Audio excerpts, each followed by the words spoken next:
just having a blast. And then if I hit my RPM button, should speed up. Usually we do this a lot during P's.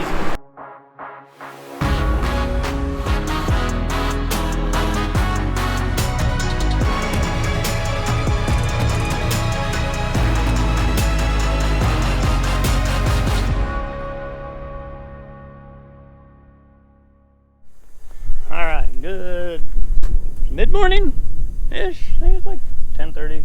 11. It's 11. Wow, I'm not far behind already. I unloaded a few trucks. Tony and Warren had a funeral to go to today, so I just got to the field after I unloaded the 3 semis from yesterday. Have a couple of sections to replace, 4 of them actually.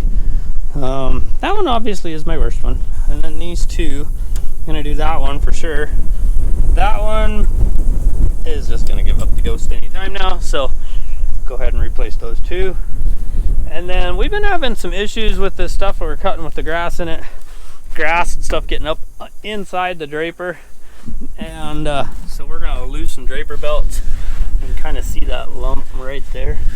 That's just all that grass wrapped around that roller. So we're gonna loosen them up, clean out the rollers, and see what we can do to prevent that. We're having to cut so low to the ground. And the rocks, the last field we came off of wasn't bad because it was done with the disc seeder. This was done with Tony's 100-footer, which is a hoe drill, so it kind of lifts the rocks up a little bit more. They're a little bit more exposed, so we're fighting the rocks, short wheat, and just having a blast. Kind of bent over the steering wheel a lot watching for rocks. And then I also picked up a trophy. I got stopped just in time, because that almost went into my left outside tire, and it was sitting in the ground like that, pointed right at my tire, and it was buried to about here. That was sticking out, so good catch there. Pretty sure I left skid marks in the field trying to miss that thing. So that's the start of the day. We'll get to cutting soon enough. Okay, got all 4 broken sections replaced, which actually these weren't too bad except for this one because it was under that hold down, but yeah, whatever. Pop that off, slid the old one out, new one in, and voila. So now we're gonna drop the tension on our draper belt, and let's see, tighten goes that way, so we want to go this way. We're gonna loosen it. We'll stop there. And then we're gonna try and pull it down up at the front. Might need a bar. And we'll be able to see up in there, and I'll show you what we got going on. Alright, got a handle down on it. And this is what is going on. This is all that grass, dust, junk. So we're gonna dig a bunch of it out by hand. And then I'll get the air compressor and we'll start blowing. Make a big old mess. Awesome stuff.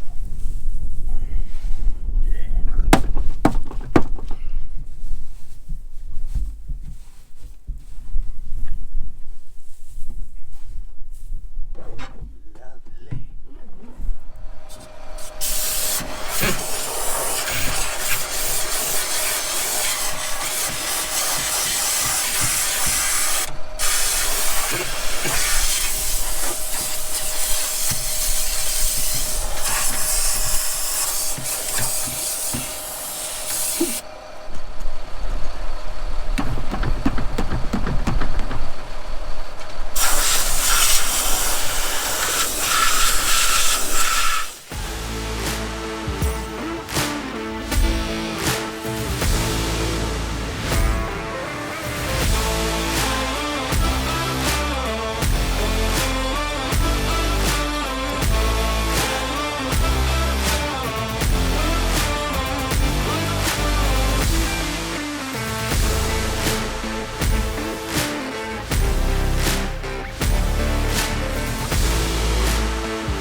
That took care of my lump. Now granted, the belt's loose. We'll go tighten that right now. I'm not sure And I think if anything should have been able to discharge up in here, it wasn't, because this was all packed full of dirt. Just probably gopher holes and whatever. We'll tighten her back up and we'll see how it runs today. All right, so I think this was the draper side that Warren had issues with last night. So I ended up taking it back apart again. I actually thought I had it cleaned out. And when I tightened it back up, there's a big lump like right here. So anyways, I was able to loosen it back up. And then I had to work out a little bit, and I got the top side up over top of here. And then I was able to get it, because there's like a square tube here that the belt runs on, or the draper belt, whatever. And it ends about here. And all of that junk was kind of wadded up and packed in there. My theory, this is my idea, is that should clean out right up underneath behind this simple head gear drive. And both sides of both headers were packed full of this like hard mud, junk, you know, been in there quite a while.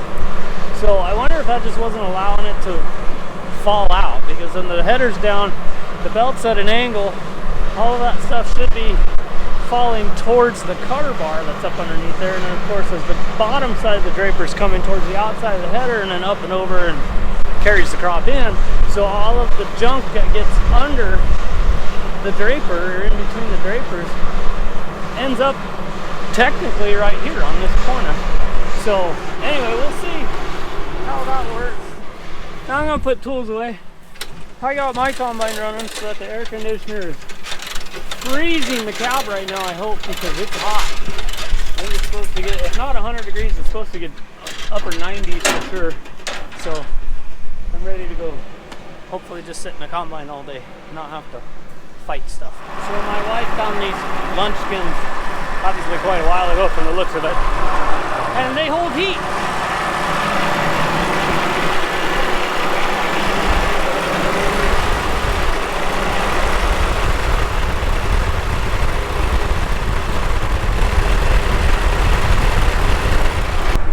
So I just put my burger patty on top of the oil filter, and we'll go cut for about an hour, and should be nice and warm.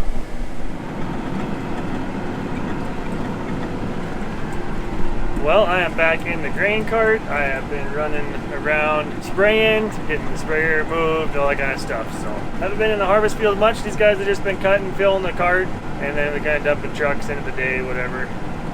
This is a spring wheat field. It does not need spraying. It's actually fairly clean.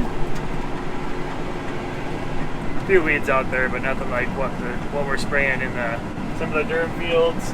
Winter wheat fields has all been sprayed already. Working on the durum fields right now. We'll finish up this field. I'm going to head back over and start spraying again.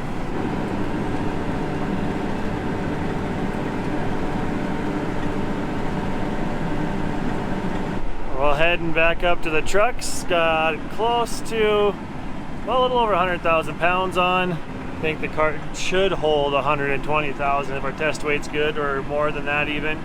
But I'm going to go ahead and click on my hydraulics, double click my unfold. Auger goes up automatically. Fold it every time because it's a left or a right hand unload auger.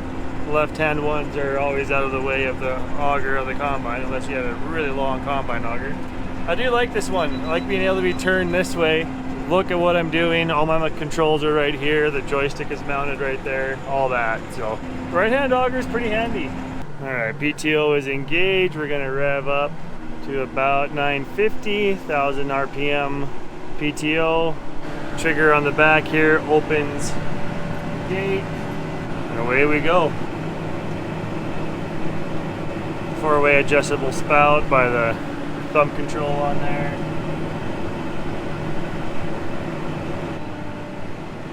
Whoops, I forgot to switch trucks, so it's gonna throw some weird weights at me here. I can switch it while I'm unloading. Probably not, nope. Alright, well that's what I want in the back trailer. Let's see, how can we do this now? It's gonna shut off on me. So let's just send that truck. Switch to the red peat. And my scales aren't gonna work right. It's not going to shut off when it needs to on its own, but we'll figure it out.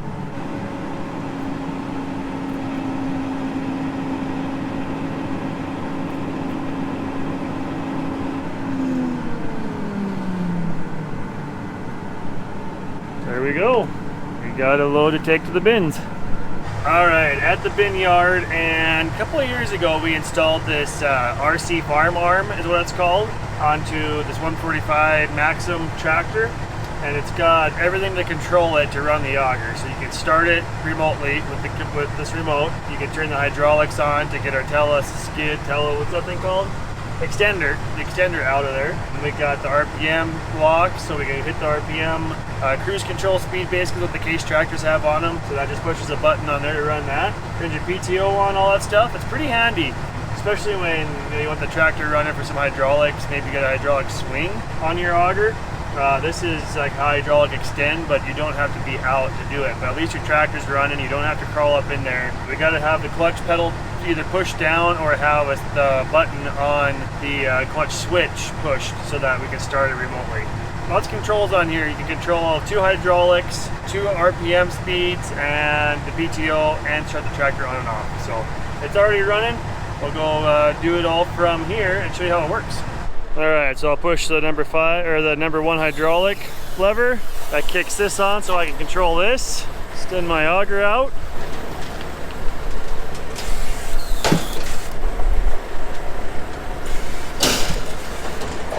And then I can shut those hydraulics off because that goes through a check valve that just hisses the whole time and makes a ton of hydraulic heat. So that's on. Now this takes 2 buttons to do this. I gotta hit my unlock button and the PTO on. PTO's running, and then if I hit my RPM button, it should speed up. And then we can open up the trap.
Well, here's what the controls in the cab look like. You got 2 options for hydraulics. This one's not being used, so we got it stuck out of the way. This runs your PTO. These are the buttons that push your RPM speeds, and then this just takes 1 wing nut to take it on and off. It all works really easy to get out of your way. 2 nuts here to hold in the key apparatus. Since I said we didn't have that working yet, but I'll show you how it works. There's the key to the on.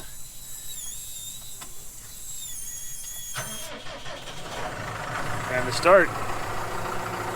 So there you go, that's what it looks like on the inside. Well, it's been right about an hour. Just stopped and unloaded and have a nice warm burger for lunch. Handy. Whoops! Apparently I went a little fast through the barnyard grass there. And I plugged my return. Kind of common, unfortunately, this year. But usually we do this a lot during peas. So, we come here and put the guy out.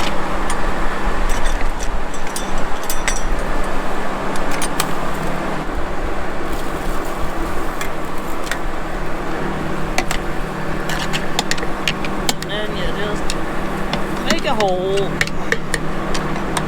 Get up in there.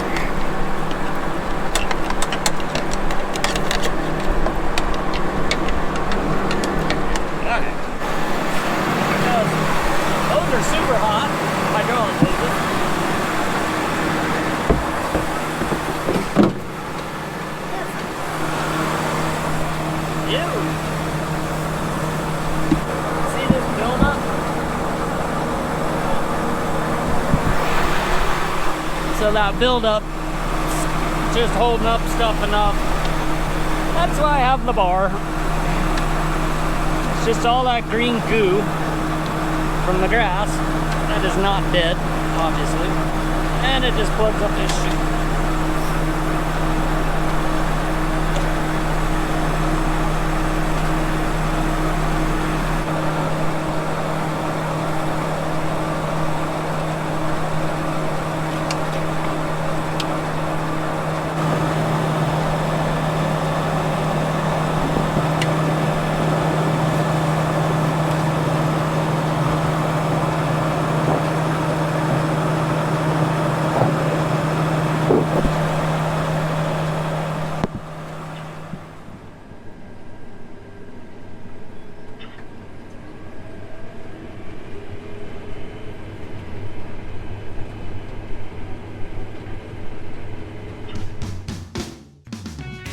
Hey everybody, thanks for watching, but don't forget, farm hard, pray harder. See you next video.